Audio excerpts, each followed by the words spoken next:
To be launching a new unit, and this is all about nonfiction. And specifically today, we're going to be looking at how we can read and learn with intensity. So as we launch this new unit, I want us to focus on nonfiction reading. I thought before we got started, we might take a minute to think, what sorts of nonfiction texts already fill my life? I want you to dig through your brain on the types of nonfiction texts that fill your life. Things like your Go Math workbook, or even the labels on your clothes. The possibilities are endless. So I want to give you a few seconds to just think about some of the nonfiction that you might find in your backpack or around your house. What are some things, or your classroom? Let's think about some examples that you might have thought of.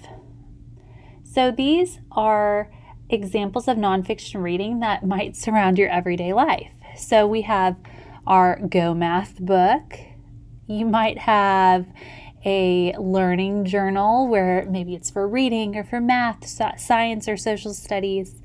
You might have a nurse slip in your backpack, or maybe you have an author biography. Possibly an anchor chart that we've used in the past. Or maybe you have a candy wrapper that lists all of the ingredients. From what we know about nonfiction is that it's based on real information. So it is all around us.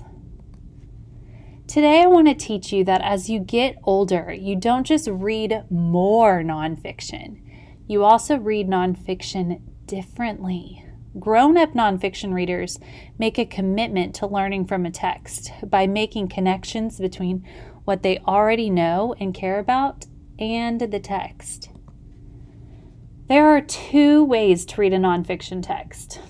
One is like reading like you're waiting for the dentist, as you can see in these examples. Another way is to read to actually gain more knowledge and to become smarter. This is what reading while waiting on the dentist looks like.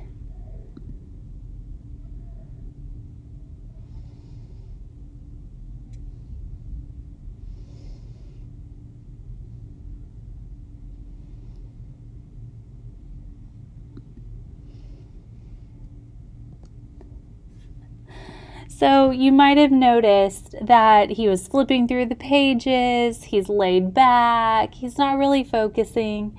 How many of you have done this kind of nonfiction reading before? I'll be honest, I have read that way a lot. I read junk mail in my inbox that way, and I read parts of books and newspapers that way. But here's the thing, as I do that sort of reading, I'm looking for text and information that I really want to read. To commit to learning from a text, a reader has to care about the topic. Sometimes readers get themselves to care by connecting the new topic to something they already care about. Before we dig into our new read aloud, Everything Weather, let's try making connections to it.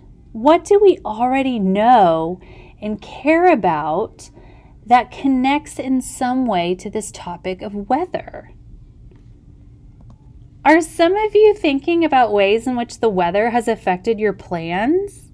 Maybe the weather has caused you to cancel a sporting event that you have, or possibly it has interrupted your vacation. Or maybe it has caused our school to close down so that we can stay safe at home. Is anyone thinking of the extreme weather that's been happening around Texas and Louisiana lately? All the hurricanes in the Gulf? We could have just picked up this book, no big deal, but we thought about things we care about that are related to this book and this topic. I'm thinking we're all ready to start reading. So as we start reading nonfiction, to read nonfiction well, we have to make a connection to the text. Think about things you already know. Think about things you care about. I want us to look at these two texts. Great Migration's Elephants and Earth's Seasons and Cycles. I want you to just choose one. And just by first glance, are you able to make a connection to the topic? I want you to be thinking about how you can make a connection, things that you already know or things that you care about. Readers, today we're going to start by independently reading one of these texts I provided for you. We're going to make a commitment to trying to connect to the topic you are reading about. Then, afterwards, you can start exploring a nonfiction library. Today, I'm going to ask you not to write anything about your reading. You're just going to read to connect and to learn more about your topic. Okay, off you go.